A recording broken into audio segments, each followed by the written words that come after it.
Hello and welcome to the Southern Mountain Kitchen. Today we're making pork chops with onions and bell peppers.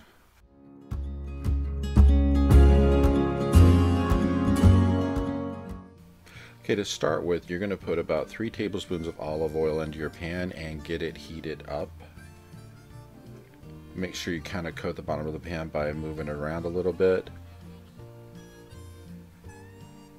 And I am going to do this with 2 pork chops. You can actually do more if you need to. You just increase the amount of ingredients that you use when you need to. But we're going to start out with these 2 because they really do fill up the pan. To this, we are going to add 1.5 teaspoons of Adobo Seasoning. To that, you are going to add 1 teaspoon of Memphis style barbecue seasoning.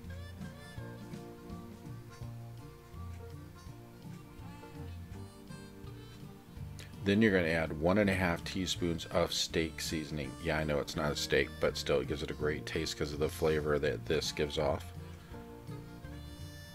On top of that, you're going to add 1 teaspoon of chili powder just to give it a little kick.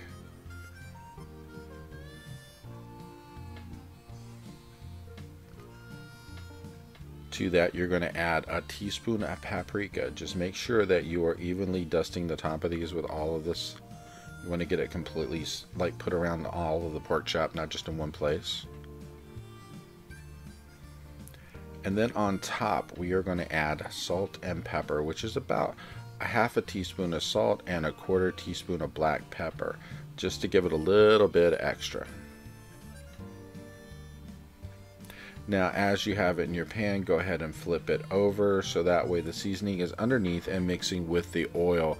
So that way it's going to cook through on the bottom. And then on the top, you're going to add a little salt and a little pepper just to give a little something to the back side of the meat. So that way you've got more on there. And at this point, your pan should be sizzling a bit because we want it to get hot.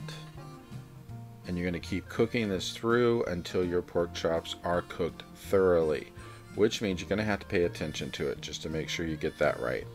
Then, when you think your pork chops are pretty much to the done phase, we want to actually get them really there. You're going to add 3/4 to a cup of onion pepper blend, which is basically a bag of frozen vegetables which has onions and bell peppers, green and red ones. Because if you have not seen the price of bell peppers in the store, they are crazy high, so I don't buy fresh. I buy the frozen bag because it's actually affordable, and you get a really decent sized bag of these that you can use over and over. And if you watch my videos, you see me use these many times. They are amazing because once you heat them up and cook them, they give a great flavor. So it's a shortcut on spending a lot of money on bell peppers or stuff like that. So it works. So anyway, once you get your blend in there with your pork chops, take it, separate it around between the 2, and we're going to let this simmer for a while, so that way you're not only cooking the frozen vegetables, you're also taking the flavor from them and letting them go into the pork chops themselves.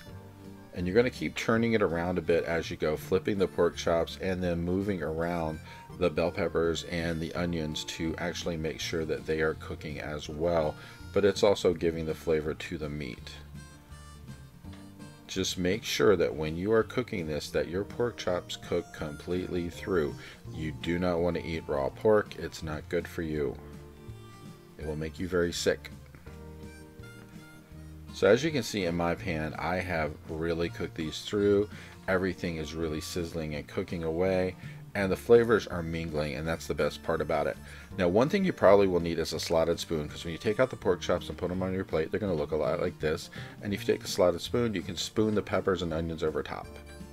I hope you liked this video, and if you did, please like and subscribe, and I hope to see you next time.